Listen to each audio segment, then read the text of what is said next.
The sun was setting over the desolate landscape, casting long shadows across the cracked ground. Alex Carter adjusted the strap of his rifle and scanned the horizon. The air was thick with dust, and the distant hum of drones patrolling the skies made it hard to focus. He was part of a small unit stationed at the edge of one of Earth's last fortified cities. Beyond the walls lay endless ruins, remnants of a world that had been torn apart by war. For decades, humanity had been locked in a brutal conflict with an alien species known as the Vraxians. These creatures were unlike anything humans had ever encountered. Tall, sleek, and almost insect-like, they moved with precision and purpose. But what truly set them apart were their weapons, energy-based tools of destruction capable of reducing entire platoons to ash in seconds. No matter how advanced human technology became, it always seemed one step behind. Every battle felt like fighting a storm with bare hands. Alex sighed and wiped sweat from his brow. His helmet felt too tight, and the weight of his gear pressed down on him. He glanced at his teammates, scattered around the perimeter. They were all tired, their faces etched with exhaustion. Kevin Blake, a wiry man with sharp eyes, leaned against a crumbling wall, cleaning his weapon. Maria Lopez sat cross-legged on the ground, sharpening a knife with steady strokes. Everyone was quiet, lost in their own thoughts. "Anything yet?" Alex asked into his communicator, breaking the silence. "No movement," came the reply from command. "Stay alert." Alex nodded, though no one could see him. Staying alert was easier said than done. Days passed without incident, only to be shattered by sudden attacks. It was impossible to predict when or where the Vraxians would strike next. That unpredictability wore on everyone, chipping away at their nerves bit by bit. As night fell, the temperature dropped sharply. Alex pulled his jacket tighter around himself and kept watch. The stars above twinkled faintly through the haze of smoke and debris. Somewhere out there, beyond the darkness, lurked the enemy. He clenched his jaw, trying to push away the unease creeping up his spine. Then it happened. A flash of light erupted in the distance, followed by a deafening boom. Alex ducked instinctively as shards of rock and dirt rained down around him. His heart pounded in his chest as he scrambled to his feet. "Contact," he shouted into the comms. "We're under fire." The team sprang into action, taking cover behind whatever they could find. Energy blasts streaked through the air, illuminating the battlefield in bursts of blinding light. Alex fired blindly toward the source, hoping to buy time. Out of the corner of his eye, he saw Kevin go down. A searing beam struck him square in the chest, sending him sprawling to the ground. "Kevin!" Alex yelled, panic rising in his throat. Without thinking, he bolted toward his fallen comrade, dodging incoming fire. When he reached Kevin, he expected the worst. But instead of finding a lifeless body, he saw something incredible. Kevin groaned weakly, clutching his chest. His uniform was charred, but beneath it, his skin was raw and red, not blackened or disintegrated like it should have been. What just happened?" Kevin whispered, dazed but alive. Alex stared at him, unable to speak. This wasn't possible. No one survived a direct hit from a Vraxian weapon. Yet here Kevin was, breathing, moving, somehow still intact.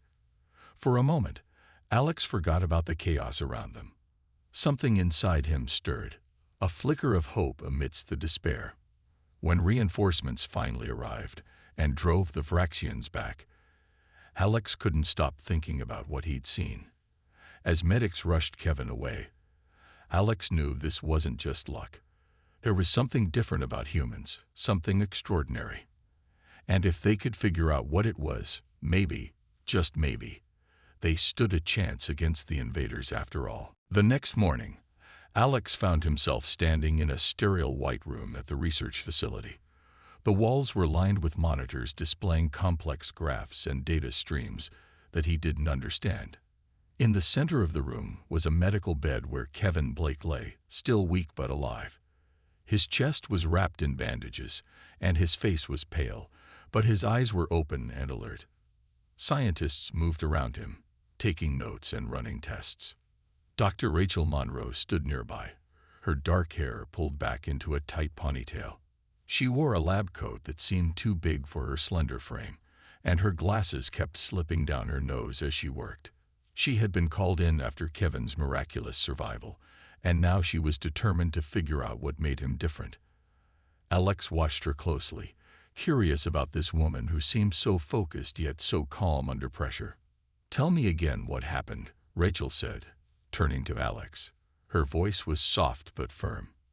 Alex hesitated, then recounted the events of the battle. He described the blinding flash of light, the deafening explosion, and how Kevin had somehow survived a direct hit from a Vraxian weapon. As he spoke, Rachel listened intently, jotting down notes on a clipboard. "It shouldn't be possible," she muttered to herself when he finished. "No human body can withstand that kind of energy." Kevin shifted slightly on the bed, wincing in pain. "Well, I'm still here," he said weakly, trying to smile. "Guess I'm just lucky." Rachel shook her head. "It's not luck. Something inside you adapted. We need to find out what it is." Over the next few days, Rachel ran countless tests on Kevin. Blood samples, tissue scans, even genetic sequencing. Nothing was off the table. At first, the results were inconclusive. But then, late one night, Rachel noticed something strange. Under a powerful microscope, she saw tiny changes in Kevin's cells. They looked almost like microscopic machines, repairing damage faster than they should have. This is incredible," Rachel whispered, her hands trembling as she adjusted the lens. She called in her assistant, a young man named David, to double-check her findings. "What does it mean?" David asked, peering over her shoulder. "It means humans might have a natural ability to adapt to energy weapons," Rachel replied, her voice tinged with excitement. "Our bodies could evolve when exposed to extreme conditions. It's like we're built to survive." But not everyone shared her enthusiasm. Dr. Daniel Hayes, the head of the research team, walked into the lab just as Rachel was explaining her discovery to David. Tall and broad-shouldered, with graying hair and a stern expression, Daniel was known for his cautious approach to science. He glanced at the monitor showing Kevin's cellular structure and frowned. "You're jumping to conclusions," he said bluntly. "This could just be an anomaly. One case doesn't prove anything." Rachel crossed her arms, refusing to back down. "An anomaly, or the key to saving humanity. We can't ignore this, Daniel. If we can replicate what happened to Kevin, we might stand a chance against the Vraxians." Daniel sighed, rubbing his temples. "And if we're wrong? What if tampering with human biology makes things worse? We've seen what happens when we rush into things without thinking them through." The tension between them was palpable. Alex, who had been listening quietly from the corner, stepped forward. "With respect, sir, we don't have much time to think. The Vraxians aren't going to wait for us to come up with a perfect solution. If there's even a chance this could work, shouldn't we try?" Daniel stared at Alex for a moment, then turned to Rachel. "Fine. Do your tests, but don't expect unlimited resources or support. This isn't a priority." Rachel nodded, though her frustration was clear. As soon as Daniel left the room, she turned to Alex and Kevin. "We'll keep working. No matter what he says, this could change everything." For the first time in weeks, Alex felt a spark of hope. Maybe humanity wasn't doomed after all. Maybe, just maybe, they had a fighting chance. The next few weeks were a blur of activity. Dr. Rachel Monroe worked tirelessly in the lab, running more tests and gathering data. Alex Carter visited often, eager to help however he could. He felt a strange connection to Kevin Blake's survival, as if it carried some deeper meaning, not just for Kevin, but for all of humanity. Maria Lopes joined him sometimes, offering quiet support while Rachel explained her progress. Rachel's discovery had sparked both excitement and skepticism. While she believed humans could adapt to energy weapons, others weren't so sure. Military leaders wanted proof before committing resources to her experiments. To convince them, Rachel proposed a bold plan: controlled exposure to low-level energy blasts under strict supervision.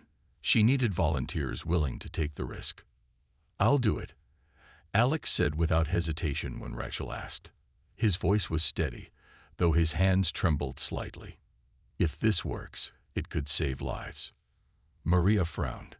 "Are you sure about this? It sounds dangerous." "It is dangerous," Rachel admitted. "But we have no other choice. If we don't try, we're just waiting to lose." Kevin, now recovered enough to walk, also volunteered. "I've already been through it once. If my body can handle it again, maybe I can help figure out how." With their agreement, Rachel prepared for the first round of tests.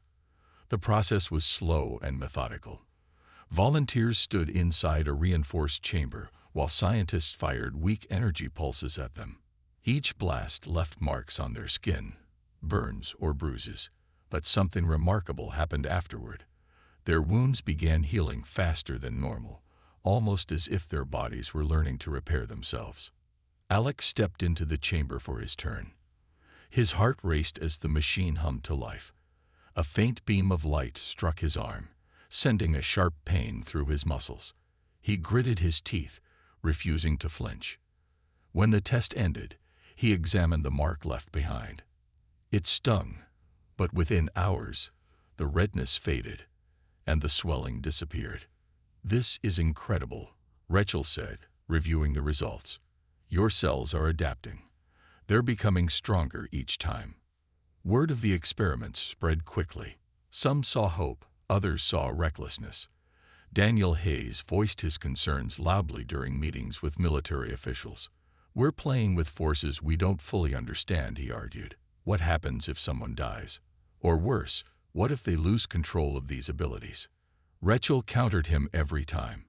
"Every step forward comes with risks. We can't let fear stop us from trying." Despite the pushback, the project gained momentum. More volunteers joined, including soldiers who had lost friends and family to the Vraxians. Each new participant brought fresh insights. Some adapted faster than others, while a few struggled to recover at all. Rachel adjusted her methods, refining the process based on what she learned. One evening, after another long day of testing, Alex sat with Maria in the facility's cafeteria. The room was quiet except for the hum of fluorescent lights overhead. He stared at his hands, still tingling from the latest blast. "Do you ever wonder if we're doing the right thing?" Maria asked softly. "Changing ourselves like this, does it make us less human?" Alex hesitated. He hadn't thought about it that way before. "I think being human means finding ways to survive," he said finally. "If this helps us fight back, then maybe it's worth it." Maria nodded, though doubt lingered in her eyes. Outside, the sun dipped below the horizon, painting the sky orange and pink. For a moment, they allowed themselves to imagine a future where humanity wasn't afraid anymore, a world where they could stand tall against the Vraxians. But deep down, both knew the road ahead would be anything but easy. Weeks turned into months, and the experiments began to show promising results. Dr. Rachel Monroe worked day and night, her dedication unwavering. The volunteers, including Alex Carter and Kevin Blake, were pushed to their limits, but each session brought new discoveries. Their bodies continued to adapt, healing faster and showing signs of resistance to the energy blasts. It was as if their cells were learning, evolving in real time. Rachel's breakthrough came on a cold, gray morning. She had been analyzing blood samples from the latest round of tests when she noticed something extraordinary. Under the microscope, tiny structures within the cells seemed to glow faintly, almost like they were storing energy. These structures weren't just repairing damage. They were repurposing it, using the energy to strengthen the body. "This is it," Rachel whispered to herself, her hands trembling with excitement. She called Alex and Maria into the lab to share the news. "What did you find?" Alex asked, leaning over her shoulder to get a better look at the monitor. "It's a genetic marker," Rachel explained, pointing to a cluster of data on the screen. Everyone who has adapted shares this trait. It's rare, but it's there. And with the right treatment, we can enhance it. She went on to explain her idea. A serum that could amplify the body's natural ability to adapt. If successful, it could give humans an edge against the Vraxians' energy weapons. For the first time, hope felt tangible. But before Rachel could move forward, disaster struck. A massive Vraxian assault breached Earth's outer defenses, catching everyone off guard. The invaders launched a coordinated attack on multiple fronts, overwhelming human forces. Cities burned, and chaos spread as civilians fled for safety. The research facility itself came under threat, forcing Rachel and her team to evacuate temporarily. Amid the panic, Alex found himself torn between two duties.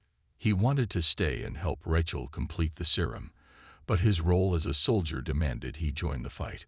Maria volunteered to stay behind, assisting Rachel in any way she could while Alex prepared for deployment. "You need to finish this," Alex told Rachel before leaving. His voice was firm, though his eyes betrayed his fear. "If we don't have something to fight back with, this war is over." Rachel nodded, determination etched on her face. "I won't let you down." As Alex and his unit marched toward the front lines, Rachel and Maria worked feverishly to refine the formula. Supplies were running low, and power outages threatened to derail their progress.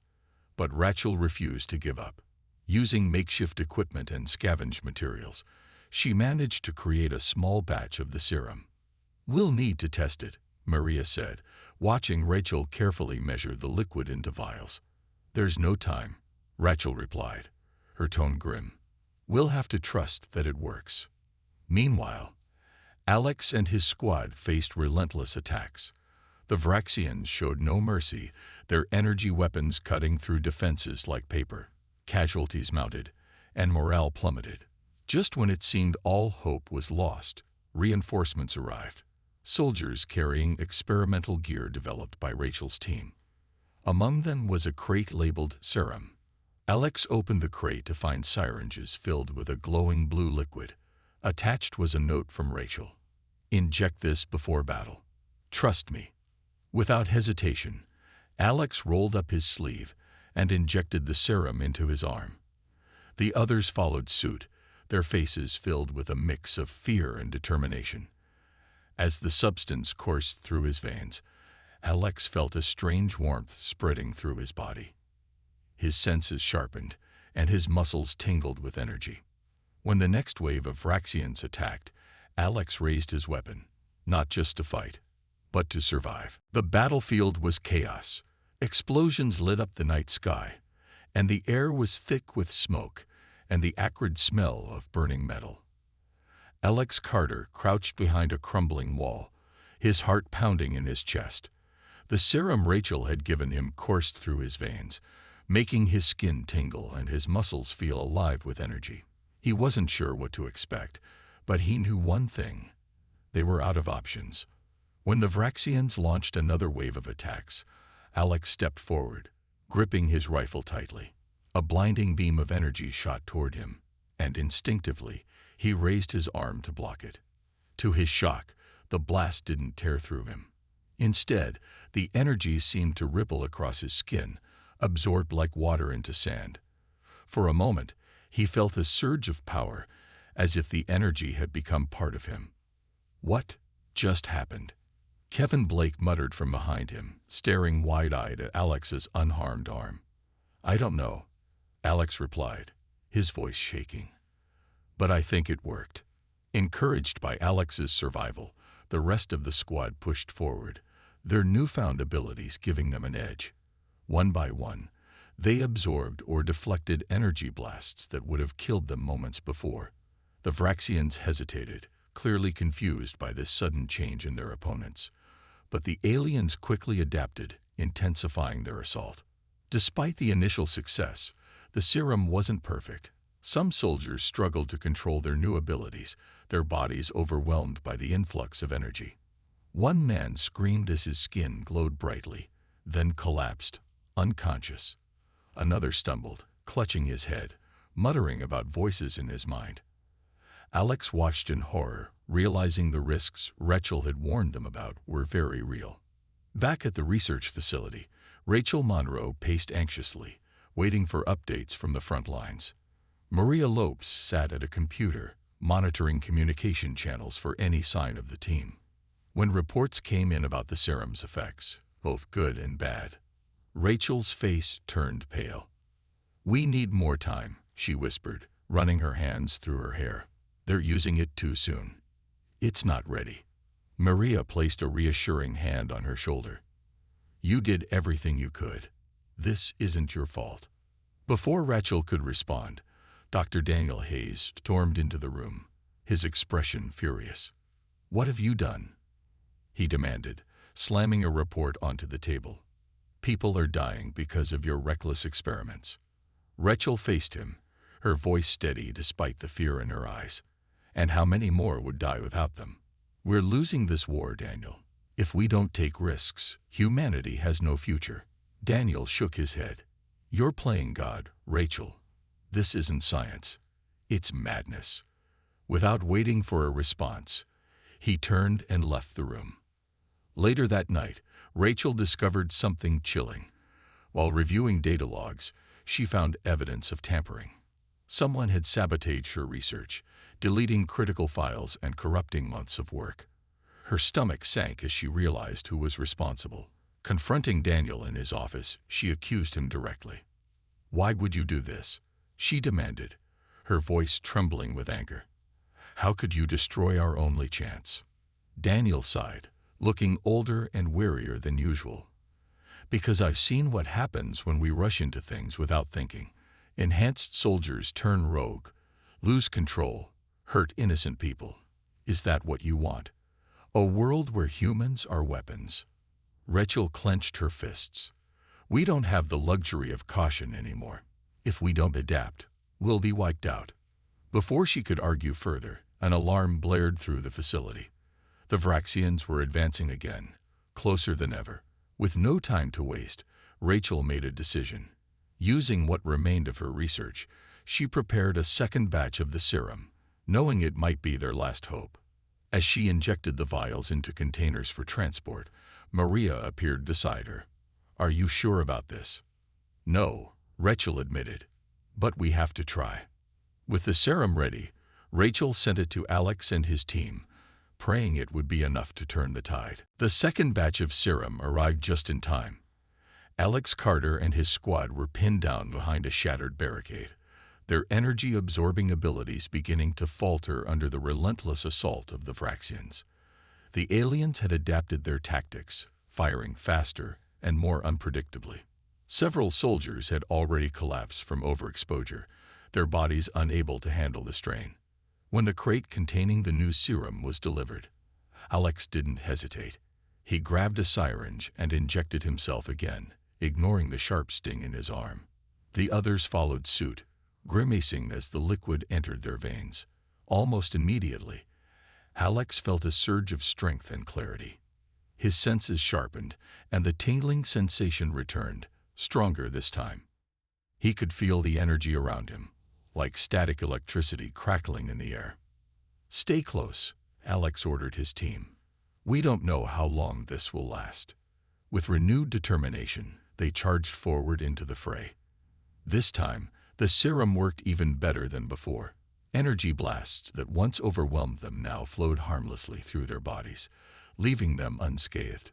Some soldiers even began redirecting the absorbed energy, using it to power handheld weapons or create temporary shields.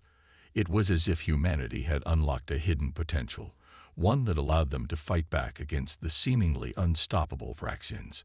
But the victory came at a cost. One by one, members of the squad began to succumb to the strain. A young soldier named Jake stumbled, clutching his chest as his skin glowed unnaturally bright. "It's too much," he gasped before collapsing to the ground. Another screamed as her body convulsed, unable to contain the energy surging within her. Alex watched helplessly, torn between pressing the attack and helping his teammates. "We can't stop now," Kevin shouted, his voice hoarse. "If we fall back, They'll overwhelm us. Alex nodded reluctantly, forcing himself to focus on the mission. They pushed deeper into enemy lines, drawing closer to a massive Vraxian weapon emplacement that threatened to annihilate Key. The battle raged on, and Alex Carter's body felt like it was on fire. The serum had given him incredible strength, but every step forward came with a price. His muscles ached, and his mind buzzed with an overwhelming flood of sensations. He could feel the energy coursing through him, raw and untamed, threatening to spiral out of control. Around him, the rest of the squad fought with equal determination, their faces pale but resolute. They reached the Vraxian weapon emplacement, a towering structure bristling with energy cannons and surrounded by heavily armed guards. It was the source of much of the destruction during the assault, and taking it down was their only chance to slow the invaders. Alex knew they couldn't retreat. Not now, not after everything they'd sacrificed to get this far. "Focus," Alex said, his voice firm despite the exhaustion in his limbs. "We hit them hard and fast. Don't let up." Kevin nodded, clutching his rifle tightly. "Let's finish this." With a deep breath, Alex led the charge. The Vraxians opened fire immediately, their weapons unleashing waves of blinding energy. But instead of falling back, Alex and his team absorbed the blasts, channeling the energy into their own bodies. For a moment, they seemed unstoppable, superhuman. Alex swung his fists, releasing bursts of stored energy that sent Vraxian soldiers flying. Others followed his lead, using their newfound abilities to fight back with a ferocity that shocked even their enemies. But as the minutes dragged on, the toll became unbearable. One soldier screamed as his skin began to crackle with light, his body unable to contain the power within. Another collapsed, unconscious, her breathing shallow and uneven. Alex gritted his teeth, forcing himself to keep moving despite the pain. Every step felt heavier than the last, but he refused to give up. Finally, they'd reached the core of the weapon emplacement, a massive machine pulsed with energy, its surface covered in glowing veins that radiated heat. Alex realized it was the heart of the operation, the thing powering all the Vraxian weapons. If they could destroy it, they could cripple the enemy's forces.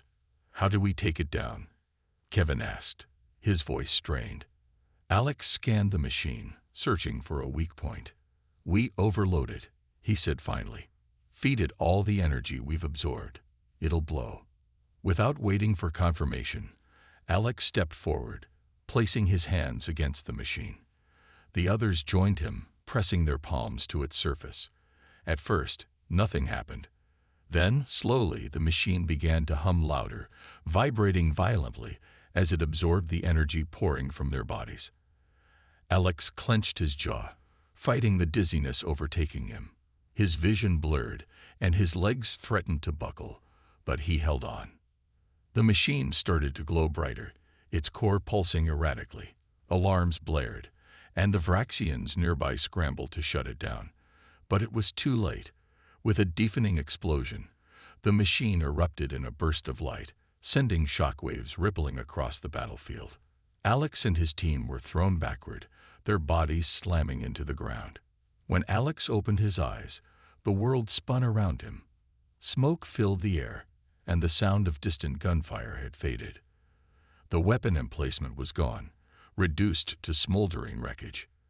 The Vraxians, disoriented and leaderless, began retreating. "We did it," Kevin whispered hoarsely, lying beside Alex. His face was pale, but there was a faint smile on his lips.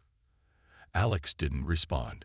He stared at the sky, his chest rising and falling rapidly. Victory had come at a terrible cost. Many of his teammates wouldn't make it, their bodies broken by the strain of the serum.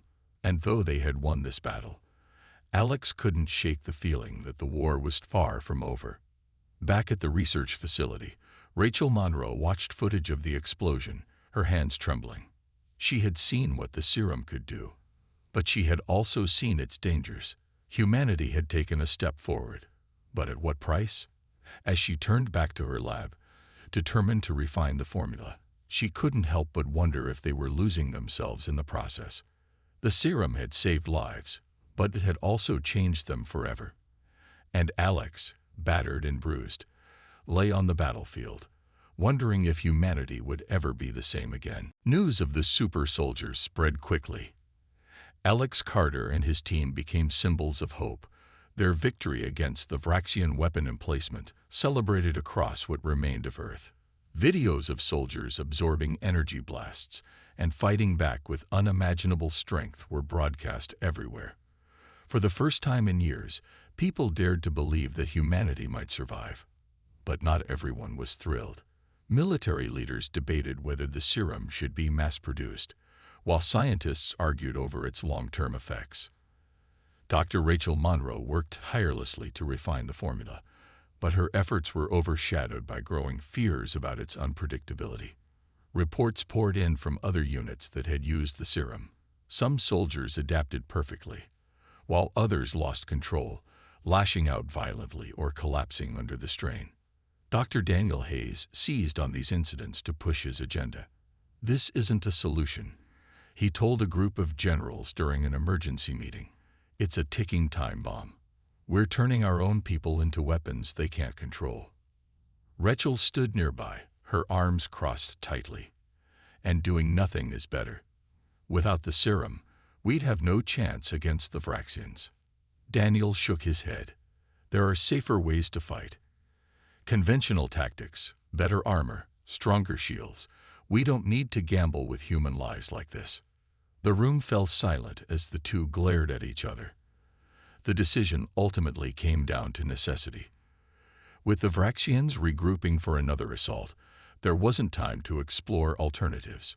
Against Rachel's protests, the military ordered the serum to be distributed widely, ignoring warnings about its risks. As production ramped up, unintended consequences began to surface. Entire units reported losing cohesion after using the serum. Some soldiers experienced hallucinations, hearing voices or seeing things that weren't there. Others became dangerously aggressive, attacking allies as well as enemies. Worst of all, the Vraxians adapted once again. Their new weapons emitted frequencies designed to disrupt the serum's effects, causing excruciating pain for anyone who tried to absorb the energy. Alex witnessed these failures firsthand during a follow-up mission. His squad, now equipped with a mass-produced version of the serum, struggled to function as a team. One soldier screamed as his body convulsed uncontrollably, while another fired wildly, unable to distinguish friend from foe. When the Vraxians deployed their modified weapons, Alex felt a searing pain unlike anything he'd experienced before. It was as if the energy was tearing him apart from the inside. "We can't keep doing this," Maria Lopes said later, her voice trembling as she tended to Alex's wounds. "We're losing ourselves. What happens when we win the war but lose who we are?" Alex didn't have an answer. He lay on a cot in the medical tent, staring at the ceiling. His body still ached, and his mind raced with questions. Was this really worth it? Could humanity adapt without losing its humanity? Back at the research facility, Rachel faced mounting pressure. Soldiers demanded answers, politicians called for investigations, and public opinion began to shift. Some viewed the serum as a miracle, others saw it as a curse. Rachel locked herself in her lab, working day and night to fix the flaws, but progress was slow. She knew the problem wasn't just technical, it was ethical. Every test subject reminded her of the responsibility resting on her shoulders. One evening, as she reviewed data alone, Maria walked in. "You look like you haven't slept in days," she said softly. "I haven't," Rachel admitted, rubbing her temples. "Every time I close my eyes, I see their faces, the ones who got hurt because of me." Maria sat beside her. "You didn't force anyone to take the serum. They chose to fight." "But did they really have a choice?" Rachel countered. "When survival depends on becoming something else, is it really freedom?" Neither woman had an answer. Outside, the sun set behind the broken skyline, casting long shadows over a world caught between hope and despair. Humanity had taken a step forward, but the cost was clearer than ever. And as Alex prepared for yet another battle, he couldn't shake the feeling that the real enemy might not be the Vraxians. It might be the changes happening within themselves. The final assault on the Vraxian mothership was humanity's last hope. After months of relentless warfare, Earth's defenses were nearly gone. Cities lay in ruins, and millions had perished. The serum had given soldiers like Alex Carter a fighting chance, but its flaws were undeniable. Still, with no other options left, Alex and his team prepared for what would likely be their most dangerous mission yet. The plan was simple but risky. Infiltrate the massive alien ship, locate its central control hub, and disable it from within. If successful, it would cripple the Vraxians' ability to wage war. But getting inside wouldn't be easy. The mothership loomed in orbit, a dark, jagged monolith bristling with weapons and defenses. Only a small strike force could slip through undetected, and Alex knew they'd have to rely on speed and stealth. As the team boarded their transport shuttle, Alex glanced at his teammates. Kevin Blake sat quietly, his face pale but determined. Maria Lopes checked her gear one last time, her hands steady despite the tension in the air.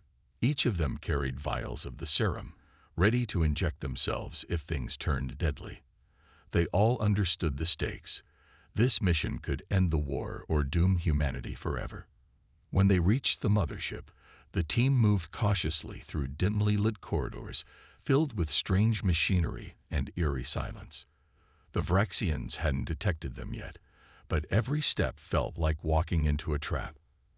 Alex led the way, his senses sharp, his body tingling with anticipation. He injected himself with the serum as they approached a heavily guarded door, knowing they'd need every advantage. The serum worked almost instantly.